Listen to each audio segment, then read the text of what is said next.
Il existe des vies qui semblent plus grandes que tout ce que le cinéma pourrait créer, et pourtant, derrière la gloire, se cache une vérité bien plus fragile. Jean-Paul Belmondo était adoré comme le rebelle, le séducteur, la force irrésistible du cinéma français. Mais sa vie privée fut marquée par des chagrins, des pertes et des combats qu'il n'a jamais montrés au monde. Il s'est élevé du rejet, de la maladie et d'une enfance assombrie par la guerre pour devenir une icône nationale avant d'affronter des tragédies qui auraient de briser n'importe qui. Et dans ces dernières années, celui qu'on appelait autrefois le chouchou du destin a dû faire face à la seule chose qu'il n'a jamais pu fuir, le poids d'être humain. Jeunesse, rejet et le rêve auquel personne ne croyait. Jean-Paul Belmondo est né le 9 avril 1933 à Neuilly-sur-Seine, dans un foyer rempli d'art, mais assombri par l'incertitude de la France en temps de guerre. Son père, Paul Belmondo, était un sculpteur renommé, et sa mère, Madeleine, une artiste talentueuse qui éleva ses enfants dans un profond respect de la culture. Pourtant, l'enfance de Jean-Paul fut loin d'être idyllique. Alors que les bombes tombaient sur l'Europe et que les difficultés financières s'invitaient dans leur foyer autrefois aisé, le jeune garçon apprit très tôt que la vie ne se pliait pas aux rêves. Sa mère l'emmenait au Louvre et au théâtre pour l'éloigner de l'obscurité du monde, tandis que son père sculptait des anges en utilisant son visage comme modèle, ironique quand on pense aux rebelles qu'il deviendrait. À l'adolescence, Jean-Paul devint agité.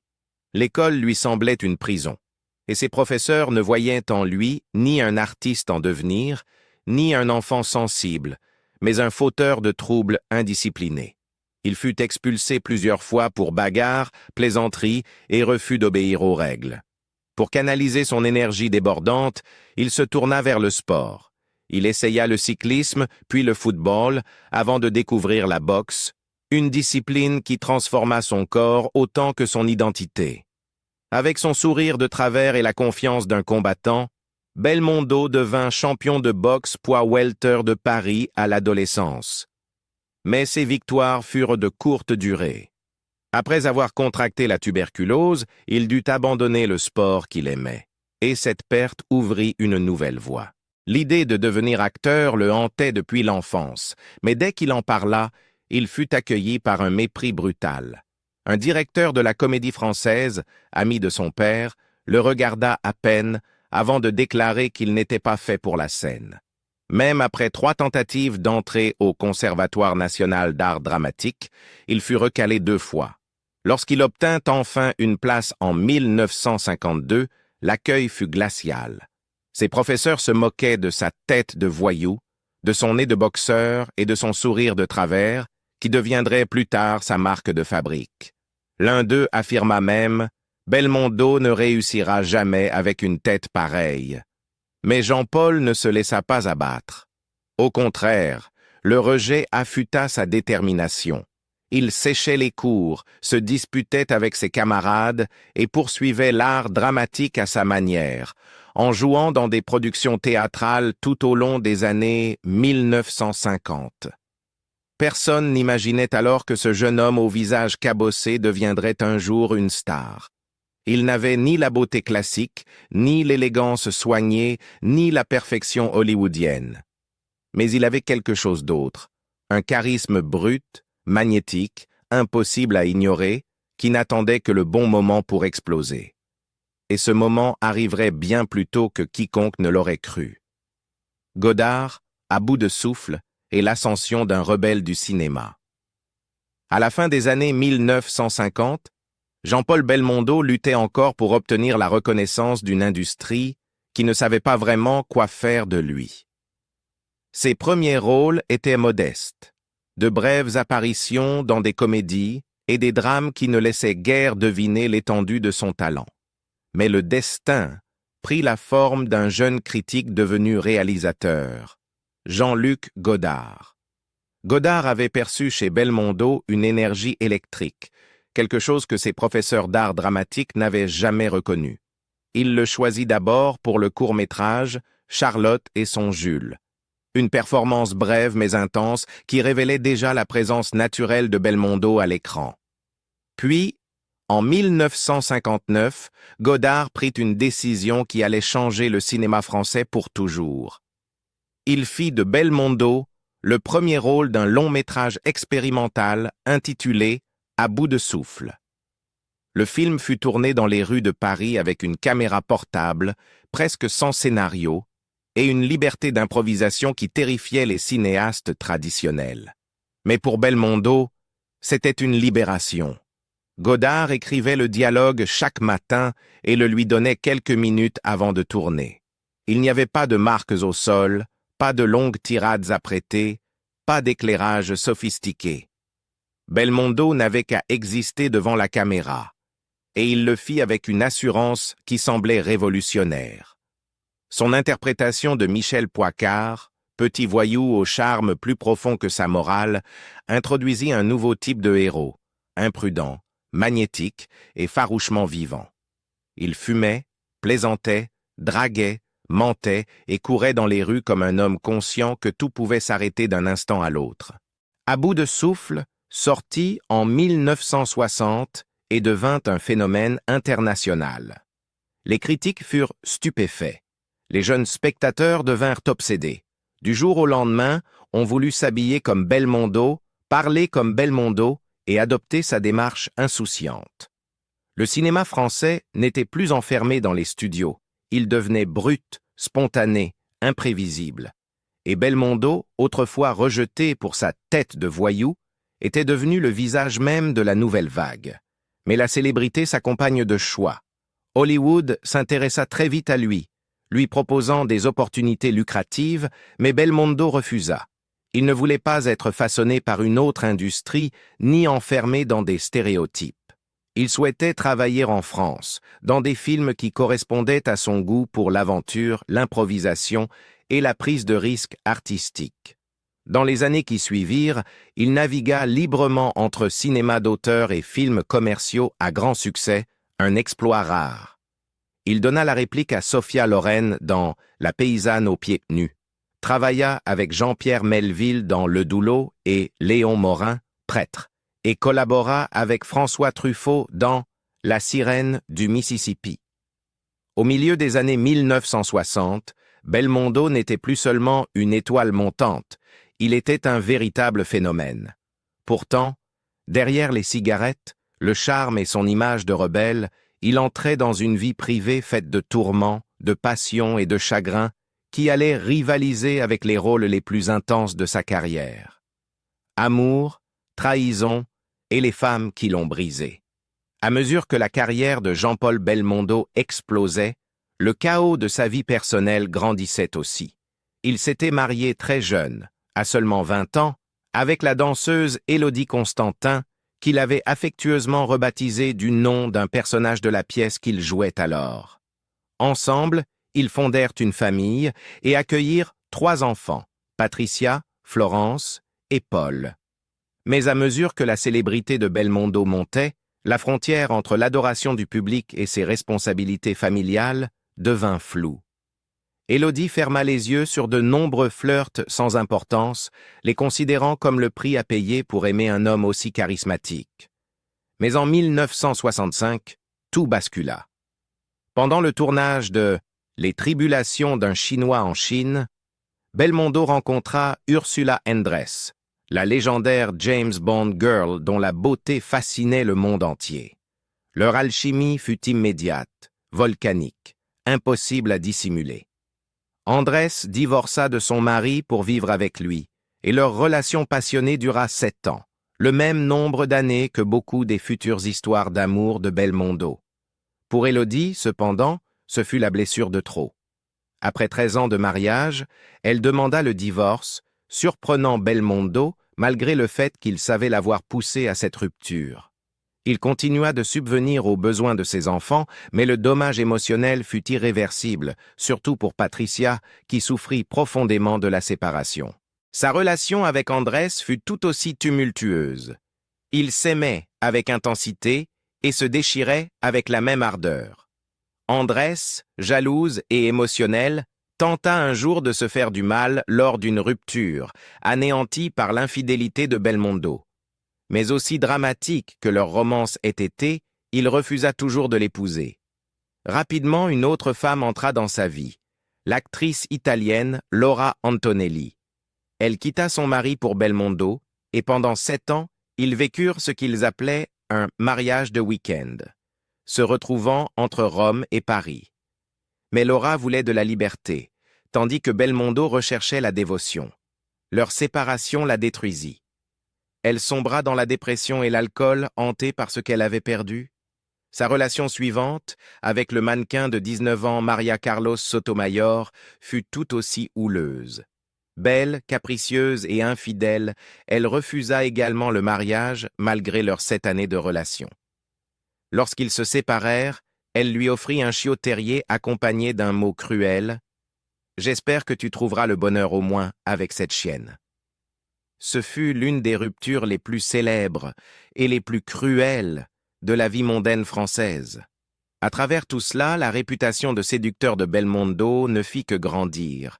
Il eut plus d'une centaine d'aventures, un nombre qu'il avouait sans honte. Mais ce que le public ne voyait pas, c'est que beaucoup de ces histoires se terminaient non pas dans la passion, mais dans le regret, la solitude et l'épuisement émotionnel. Comme il l'avoua un jour, « Sans les femmes, je n'existe pas ».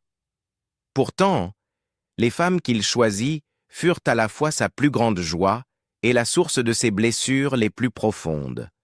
Gloire, danger et le prix brutal d'une carrière sans répit. Dans les années 1960, 70 et au début des années 80, Jean-Paul Belmondo devint non seulement l'acteur le plus aimé de France, mais aussi l'un des interprètes les plus intrépides au monde.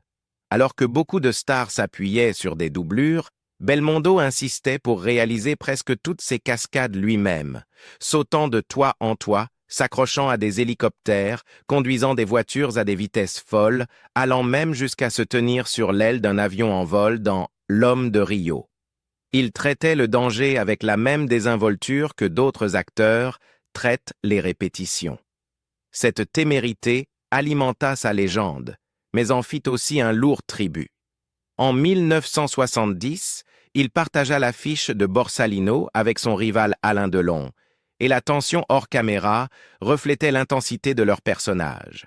Ils se disputaient pour le placement des noms, pour l'ego, pour chaque détail insignifiant, alimentant une rivalité qui divisa le cinéma français. Pourtant, la popularité de Belmondo ne faiblissait jamais.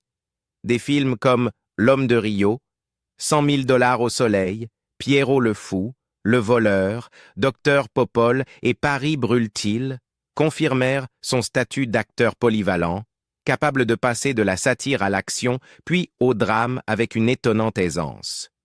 Au début des années 1970, Bébel, comme l'appelaient affectueusement les Français, attirait des foules records, notamment en Union soviétique, où ses films étaient tellement adorés que les billets se vendaient au marché noir. Mais même les légendes saignent. En 1985, lors du tournage de Hold Up, Belmondo exécuta une cascade qui tourna terriblement mal. Il chuta violemment d'une voiture lancée à grande vitesse, subissant de multiples blessures et nécessitant 16 points de suture à la tête. Ce fut l'un de ses plus proches face-à-face avec la mort. Pour la première fois, il admit publiquement avoir eu peur. Cet accident marqua le début de son retrait progressif des rôles à haut risque. Il avait poussé son corps à la limite, et les conséquences allaient le suivre toute sa vie. Parallèlement, son succès professionnel ne le protégea pas des tragédies personnelles. En 1994, quelques minutes avant de monter sur scène, on lui annonça que sa fille aînée, Patricia, était morte dans un incendie d'appartement dévastateur. Belmondo joua malgré tout toute la pièce, le cœur brisé mais la discipline intacte. Une fois le rideau tombé, il s'effondra en coulisses, victime d'une crise cardiaque. Ceux qui le connaissaient affirmaient qu'il ne se remit jamais vraiment de la perte de Patricia, une blessure restée ouverte jusqu'à la fin de ses jours. Son retour au théâtre en 1987 avec Keane ralluma son amour pour la scène et en 1988, Il livra l'une de ses plus belles performances dans Itinéraire d'un enfant gâté, qui lui valut le César du meilleur acteur. Mais lorsqu'il apprit que le sculpteur du trophée avait autrefois dénigré le travail de son père, Belmondo refusa la récompense. Sa loyauté envers sa famille comptait davantage que les honneurs. Dans les années 1990, l'homme autrefois inarrêtable montrait des signes d'épuisement. Sa célébrité restait intacte, mais son corps, marqué par des décennies de cascades et de blessures émotionnelles, commençait à le trahir. Et le coup le plus dévastateur était encore à venir. AVC, trahison et l'effondrement final d'une légende. Au début des années 2000, Jean-Paul Belmondo avait déjà vécu plusieurs vies, faites de triomphe, de chagrin et de renaissance. Mais rien ne l'avait préparé à ce matin du 6 août 2001, lorsqu'il fut frappé d'un AVC massif qui bouleversa à jamais le cours de son existence. Le héros intrépide, celui qui sautait des immeubles et riait face au danger, se retrouva soudain avec la moitié du corps paralysé. Sa parole s'évanouit, sa mobilité disparut, et l'homme autrefois défini par sa force physique peinait désormais à accomplir les gestes les plus simples. Pendant 3 jours, sa compagne Nathy Tardivell ne quitta pas son chevet. Leur relation, forte de 12 années et mise à rude épreuve par la célébrité et les regards du public, trouva dans ces heures sombres une profondeur nouvelle. Elle devint son pilier. Belmondo se battit avec la détermination du boxeur qu'il avait été. Il réapprit à marcher, à parler, à trouver de la joie dans de petites victoires. En 2002, il épousa Nathy lors d'une cérémonie intime. 1 an plus tard, à 70 ans, il accueillit sa fille Stella, un enfant qu'il qualifia de « plus beau cadeau de ma vieillesse ». Elle devint sa lumière, la preuve que même dans le déclin, la vie pouvait encore offrir de la tendresse. Mais la stabilité qu'il avait reconstruite après son AVC ne dura pas. En 2008, Belmondo et Nathy divorcèrent. Il affirma que c'était pour elle, qu'elle méritait un compagnon plus jeune, une vie sans le poids des soins constants. Ils restèrent proches, vivant même sur des étages séparés de la même maison, mais la solitude liée à l'âge commença à s'installer. Et dans cette solitude, entra une personne qui entraînerait ses dernières années dans le scandale. Il rencontra l'ancienne playmate Barbara Gandolfi, de 42 ans sa cadette, éblouissante mais très controversée. Leur relation devint un spectacle national. Gandolfi était liée à des discothèques, à des affaires douteuses, et plus tard, à une enquête de la police belge pour soupçon de blanchiment d'argent. Les autorités perquisitionnèrent ses propriétés, gelèrent ses comptes, et saisirent même 2 des montres de luxe de Belmondo. Un contrat fut découvert, suggérant un prêt de 200 000 € venant de l'acteur, que ses avocats affirmèrent ne jamais avoir été versé. Malgré tout, le soupçon persista. Des lettres anonymes commencèrent ensuite à arriver, menaçant d'envoyer la tête tranchée de sa jeune fille dans une boîte à chaussures s'il ne quittait pas Barbara. Des membres de sa famille furent placés sous protection policière. Son ex-femme qualifia ces menaces de cauchemar vivant. Pourtant, Belmondo défendit publiquement Barbara. « Personne ne me manipule ». Il affirma qu'elle était gentille, douce, incomprise.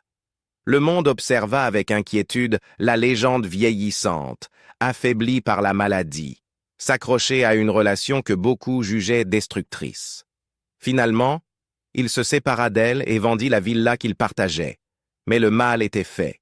L'homme qui autrefois dominait chaque pièce dut désormais faire face à la trahison, à la peur et à l'isolement. Un contraste tragique avec le héros invincible que des millions de fans avaient adoré. Les dernières années, sa mort est l'héritage que la France refuse d'oublier. Dans le dernier chapitre de sa vie, Jean-Paul Belmondo se retira du tumulte de la célébrité pour retrouver le calme de sa maison parisienne. Son corps s'était affaibli, mais son esprit restait reconnaissable, toujours charmeur, toujours chaleureux, toujours capable d'illuminer une pièce.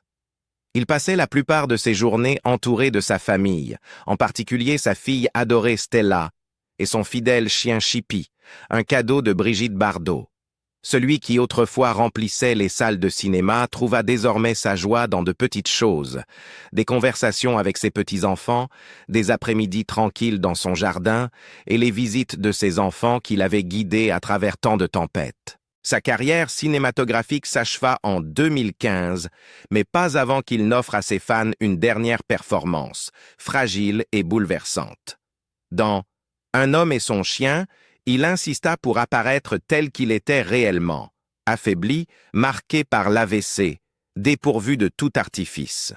Le film était dédié à ceux qui avaient vécu des épreuves similaires, et même si le public fut ému, parfois peiné de voir leur idole dans cet état, les critiques saluèrent la sincérité de son jeu. Belmondo accepta ce rôle comme un défi, une manière d'apporter de la dignité à ceux qui vivaient avec un handicap. Jusqu'à la fin, il refusa de se cacher.